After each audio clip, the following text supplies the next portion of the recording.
Hi, everyone. Welcome back to She Blurs Podcast. Today's guest is Todd Sullivan. Hi, Todd. Hey, how you doing? Good. Thank you for coming on my podcast today. No problem. That's cool. So, can you tell the listeners a little bit about yourself?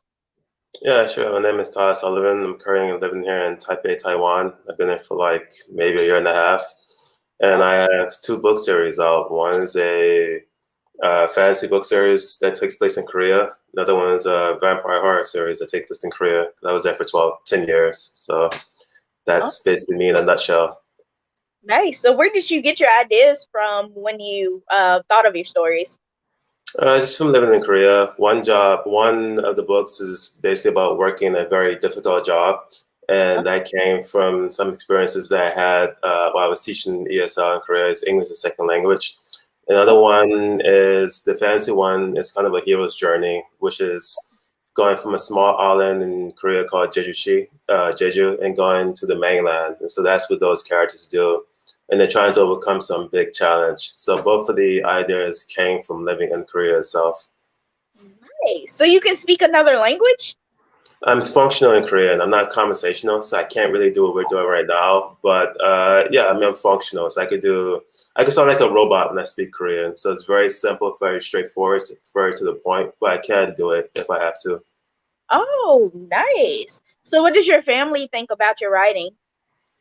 They like it. I mean, I've been doing this since I was very young, so they don't really have, they've been with it for my entire life, so they have no real opinions about it, but they like it, I suppose. Oh, yeah, it's good to have their support. So, what inspired you to write the Windshine Chronicles?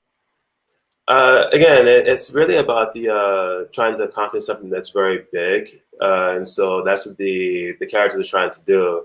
And the way people can relate to it is that the journey there is, of course, very difficult, and many people don't make it along the way. And that basically is what the book is about. It's not so much about the people who make it, the heroes. It's about the people who fall along the way as they try to accomplish this very big thing.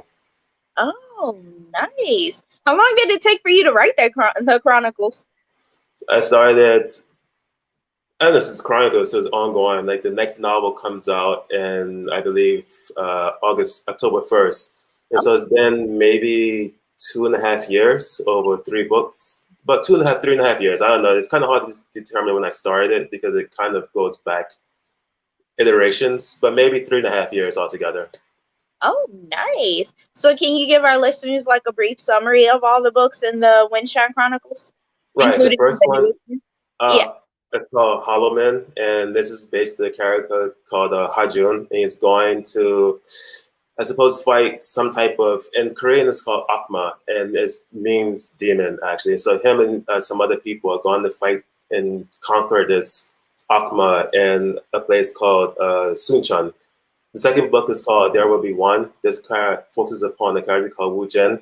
And actually, Wu Jen's mission is to go and save these children in this village called Gosong, which is on the mainland of Korea in a place called Gangwon-do.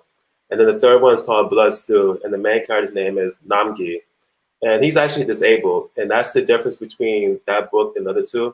Because those first two books, the characters are almost kind of more typical hero characters. But this character has a form of scoliosis, so he has a curvature of the spine. But he still wants to be a hero. And that book's about him trying to do basically what the other two characters did with this severe disability. Nice. So, I'm wow. What did you think? How did you think of those stories though? Like, how did they come into your head? Like, I'm just I'm intrigued. Like, I've never heard of those kind of stories before. Well, I mean, it's a combination. Like I have a bachelor's in English and a master's in writing, and so my foundation is literary because they only do literary writing in academia. But then I'm a big fan of Dungeons and Dragons, Japanese anime, you know, Marvel movies and things like this. And so it's a combination of character-driven narratives, which is typically literary fiction, with Mhm. kind of more fun, exciting stuff that people really enjoy seeing. Like, I don't know if your audience is into Japanese anime, like Naruto and Dragon Ball Z and these kind of things. So it's a combination of these two things come together in order to form these more, I suppose, character-driven, fun adventure stories. Ah, okay. Well, yeah, I kind of hinted that you liked anime too, because I like anime. I like Baki, but but yeah, definitely. So, who are a few of your favorite authors, and have any of them inspired any of your novels? Favorite authors, the one that usually comes to mind is there's a New Orleans author whose name I'm blanking on, but the name of the novel is Confederacy of Dunces, and this takes place maybe in the 70s, 60s or 70s. So him, this is actually a literary novel. It's a very complicated novel, but then there's also people like Anne Rice, Octavia Butler. I've read all of Octavia Butler's writings. So I suppose those three, let's say for now. So Confederacy of Dunces, the name I don't remember right now.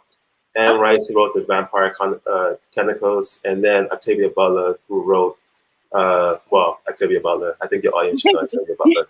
Yeah.